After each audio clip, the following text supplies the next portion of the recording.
અરે અમર પદ તો વાણી બવણાવ્યું ન જાય રે અમર પદ તો વાણીમાં વર્ણવ્યું ના જાય રે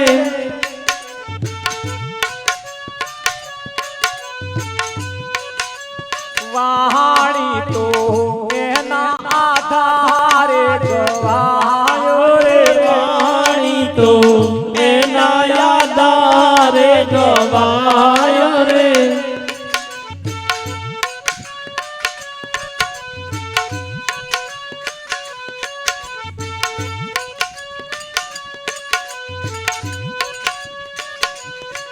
અરે અમર પદ તો આંખે કદી ના દેખાયો રે અમર પદ તો આંખે કદી ના દેખાય રે ધણી ધણીઓની એટલે પતિ પત્ની બે જણા વઢે પતિ પત્નીના વચ્ચે ઝઘડો થાય ને ઝઘડાની વચ્ચે તમારે પડવાનું કે શું કરવા માથાકૂટ કરો છો એટલે પત્ની કે મહારાજ હજુ તમે મારા વારાને ઓળખતા નહીં આ તો જેટલો બહાર છે ને એટલો જ ભોંયમાં છે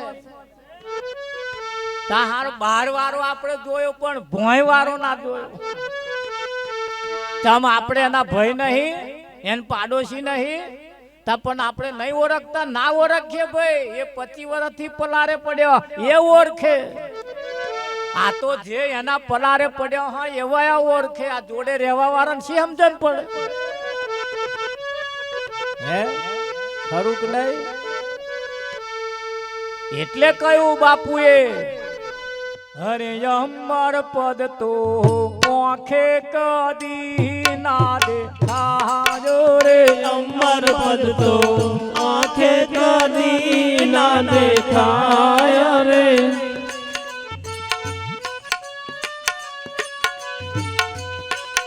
અરે આંખ તો એના આધારે બધું રે આંખ તો એના આધારે બધું જુએ રે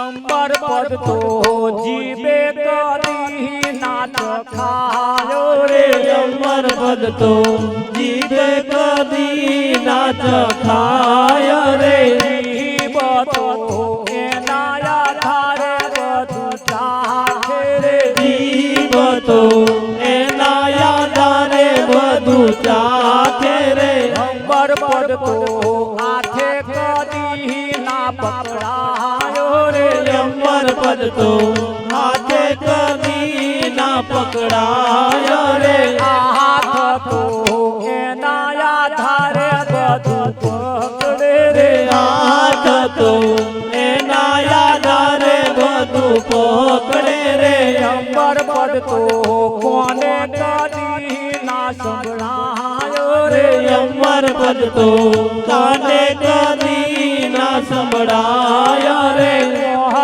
તો એના આધારે બધું સુરે રે કાન તો એના આધારે બધું સુરે રે અંબર પદ તો પગે ચાલી ના પમાયો રે અમર પદ તો પગે ચાલી ના પમાય રે ભગતો એના આધારે ચાલે રે ભગતો એના આધારે ચાલે રે આટલું કાળીદાસ બાપુનું કહેવું આટલું જો આ દુનિયા સમજી જાય ને તો ભલ ભલાના ગોરખ ધંધા બંધ થઈ જાય અને એટલે જ એ ગોરખ ધંધા એમના બંધ ના થાય ને એટલે જ એ પેલા બધાને આપણી જોડે આવવા દેતા નહીં જો અહીંયા નિરાતમાં જતા નહીં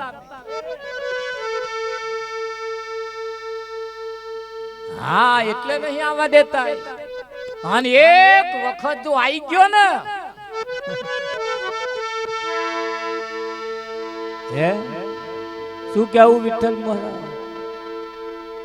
એક વખત જેદાર આ મહારાજની નજરમાં જેદાર આવી ગયો ને જેદાર આ પોત એનામ બેઠો ને જેદાર આ બધા પગથિયા ચડવાનો બંધ થઈ જાય. જોણે છે જીભ અમર પદના લીધે ચાખસ, આ આંખ પણ અમર પદના લીધે જોવે છે.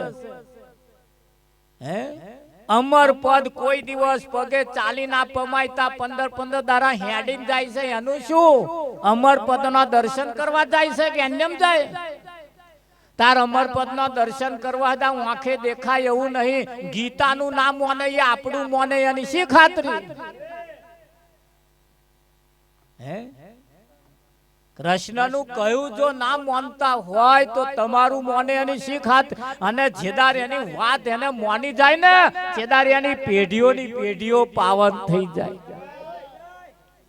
હા, નિરાત મહારાજે કહ્યું, નિરાત મહારાજે કહ્યું, બહુ સ્પષ્ટ વાત નિરાત લાવી છે. નિરાત નક્કરે વાત કે છે અને બીજા બધા અટકળે કે છે. હે દરિયાનું મોતી મર જીવાનર કોઈ લે, દરિયાનું મોતી મર જીવાનર કોઈ લેશે. કોને સાકર આસમાન પીડી જઈ થાશે, કોને સાકર આસમાન દરિયાનું મોતી મર જીવાનર કોઈ લેશે. દરિયાનું મોતી મર જીવાનર કોઈ લેશે. આ દરિયાનું મોતી કોક મરજીવો નર હોય એ ડૂબકી મારીને લઈ આવે અને આ પાણીના હિલોડા જોઈને પાછો આવે એ મેર આવે. ઓ બાપા કે મોટા મોટા તરંગો આવે એમના હાથમાં આવે વિઠ્ઠલ મર.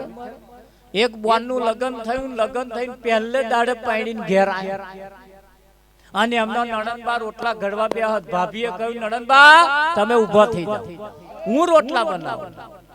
નણંદબાએ કહ્યું, ભાભી હજુ તમારા હાથની મેદી નહીં હુકાઈ,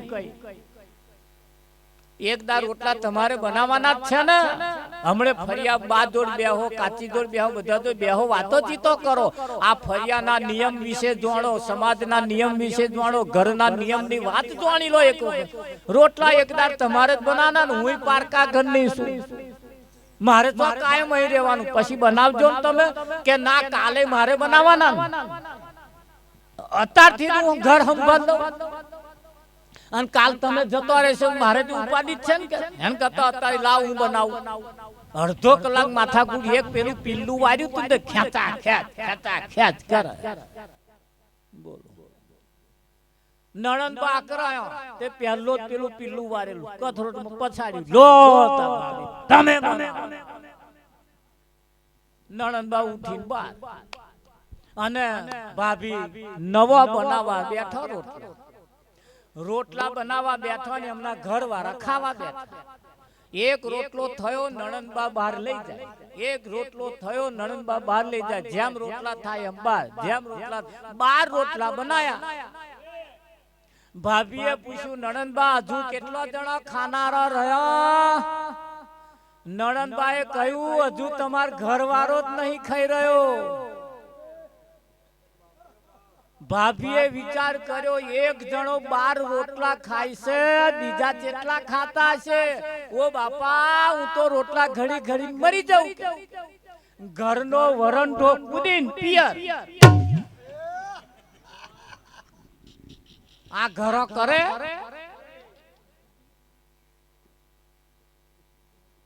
હજુ એના વારો જ નહીં ધરે. જમનું થાય વિઠ્ઠલ મહારાજ.